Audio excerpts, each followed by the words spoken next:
రాష్ట్రంలో 2,32,53,000 నాటుకోళ్లు ఈ రాష్ట్రంలో ఉన్నాయి. లేయర్స్ బాయిలర్స్ కలిసి 8,46,09,000 బాయిలర్స్ లేయర్స్ కలిసి ఉన్నట్టుగా మాకు రిపోర్ట్ ఉంది. అంటే దాదాపుగా ఈ రాష్ట్రంలో 10,78,63,152 కోళ్లు ఉన్నాయి. మనకి రాష్ట్ర ప్రభుత్వం ఉన్న దగ్గర సమాచారం ప్రకారం ఈ మధ్యకాలంలో ఏలూరు జిల్లా బాదంపూడిలో 2.2 లక్షల కోళ్లు చనిపోయినట్టుగా మాకు సమాచారం వచ్చింది. అదేవిధంగా వెస్ట్ గోదావరి జిల్లా వేల్పూర్లో 2.5 లక్షల కోళ్లు చనిపోయినట్టుగా సమాచారం వచ్చింది. ఎన్టీఆర్ జిల్లా గంపలగూడెంలో ఒక 7,000 కోళ్లు చనిపోయినట్టుగా సమాచారం వచ్చింది. వెస్ట్ గోదావరి జిల్లా కానూరులో 65,000 కోళ్లు చనిపోయినట్టుగా మాకు సమాచారం వచ్చింది. వెంటనే రాష్ట్ర ప్రభుత్వం అలర్ట్ అయి అధికార యంత్రాంగానికి పంపించి అక్కడ ఏవైతే చనిపోయే బర్డ్స్ అన్నీ కూడా అత్యంత ఆధునికమైనటువంటి ల్యాబ్ భోపాల్లో ఉంటే అక్కడ పంపించాం. అసలు ఏ కారణంతో చనిపోతున్నాయి, ఏ వ్యాధితో చనిపోతున్నాయని పంపించిన తర్వాత నిన్న రిపోర్ట్ కూడా వచ్చింది. అవి బర్డ్ ఫ్లూతో కూడా చనిపోయాయని చెప్పి రిపోర్ట్ వచ్చింది. వెంటనే డిపార్ట్మెంట్కి అలర్ట్ చేసి మళ్ళీ ఈ పౌల్ట్రీల్లో ఇంకేమైనా మిగిలిన్నాయా అని చెప్పి పంపిస్తే 14,000 కోళ్ళు ఇంక మిగిలుంటే ఒక 340 గుడ్లు ఈ 4 పౌల్ట్రీస్లో ఉంటే అవన్నీ తీసి మనమే చంపి పోర్చడం జరిగింది. ఈరోజు రాష్ట్రంలో 10 కోట్ల చిల్లర కోళ్లుంటే దాదాపుగా 5,42,000 కోట్లకి ఈ ఫ్లూ వచ్చి చనిపోయినట్టుగా మనకి రిపోర్ట్ వచ్చింది.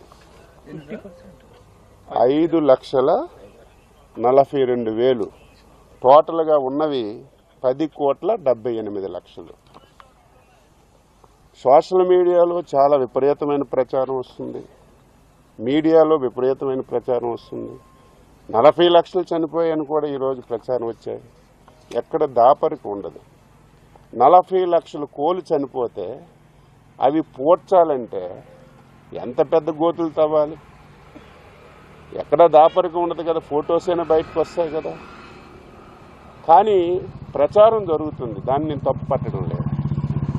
ఇదేంటంటే ఎప్పుడు కూడా తక్కువ టెంపరేచర్ ఉండేటప్పుడు ఇది వచ్చినటువంటి పరిస్థితులు ఎక్కడా ఉంటాయి.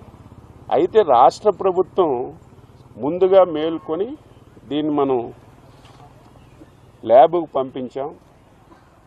ఏవైతే ఈ పౌల్ట్రీస్లో వచ్చాయో ఆ పౌల్ట్రీస్ అన్నీ రెడ్ జోన్లోకి తీసుకొచ్చాం. ఆ పౌల్ట్రీస్కి దగ్గరున్నటువంటి 10 కిలోమీటర్లో షాపులన్నీ కూడా క్లోజ్ చేయించాం. మిగతా దగ్గర ఎక్కడ కూడా ఈరోజు కొన్ని దగ్గరలో అయితే ఇంకా ప్యానిక్ అయి 10-15 రోజులు కోళ్ళు తినొద్దు, గుడ్లు తినొద్దని టామ్ వేయించేస్తున్నారు. రాష్ట్ర ప్రభుత్వం తరఫున స్పష్టంగా హామీ ఇస్తున్నాం, దీని నుంచి ఆందోళన చెందవలసిన అవసరం లేదు. ఇది పూర్తిగా తగ్గుముఖం పట్టింది. దానికి కారణం ఏమిటంటే టెంపరేచర్ ఎంత ఎక్కువగా పెరిగితే అంత వేగంగా ఈ వ్యాధి తగ్గుముఖం పడుతుంది.